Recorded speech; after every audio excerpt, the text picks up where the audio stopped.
You know, the last week before the semester of university starts, or any type of school really, is such a bittersweet time. I don't know if I'm the only one.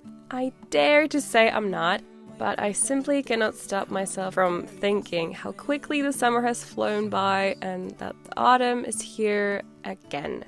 And yes, I do have this nostalgia and I look back on the summer memories, and sometimes I experience these waves of sadness, if I can call it that way, during this final week before school. Because on one hand, yes, I want to return, sure, have some sort of a daily routine and not float in mid-space. I want to meet with my friends again, and yes, maybe the Hermione-ish side of me wants to study. On the other hand, I just don't want to. I am not looking forward to all the stress around exams and deadlines and so on and so on. The fact that I have to leave home, I know the moment I will go, it's gonna be fine. The goodbyes are hard though, and I won't get to see my hometown friends so often.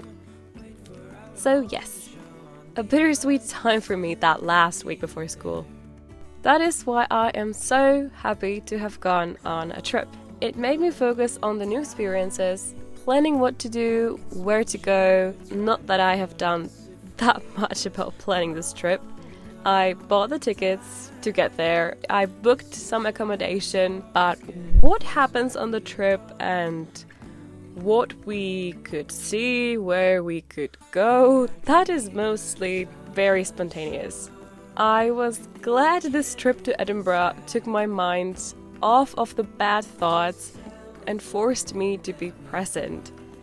So when I returned back home, I had only literally a couple days to pack and leave for the university, which for me was fine.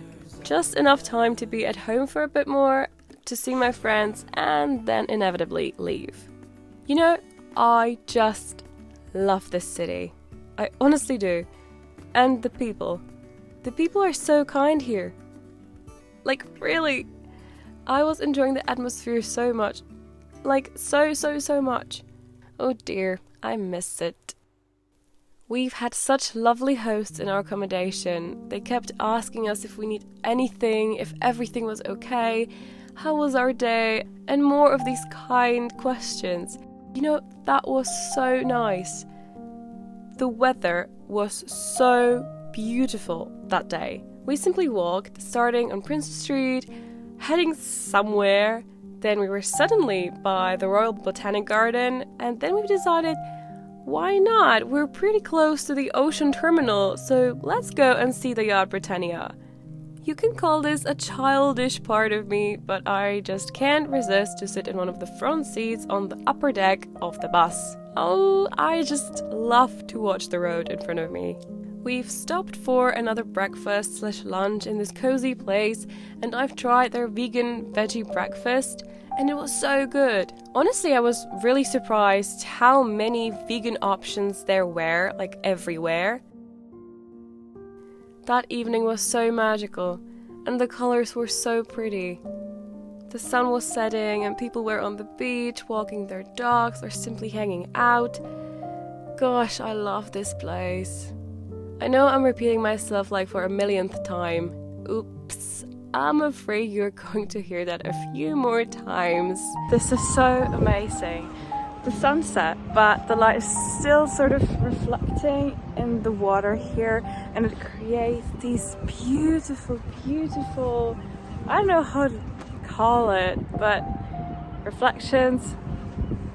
No, that's not the right word. I'm not sure.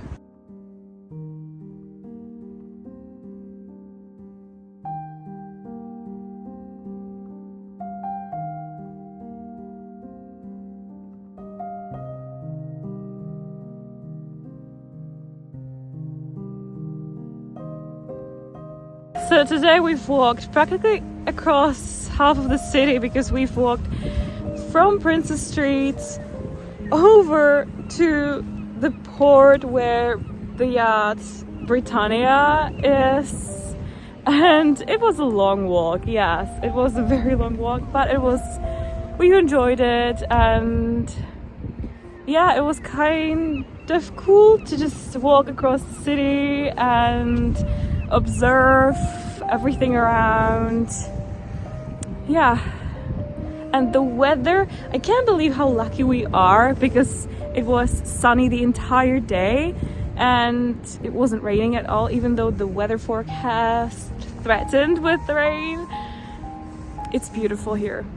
It truly, truly is. Anyway, I hope you've enjoyed this second glimpse into my exploration of Edinburgh and how I'm totally, totally amazed by the city. And now, let me wish you an amazing rest of the day or night, depending on wherever in the world you are right now, and I will see you again soon. Bye!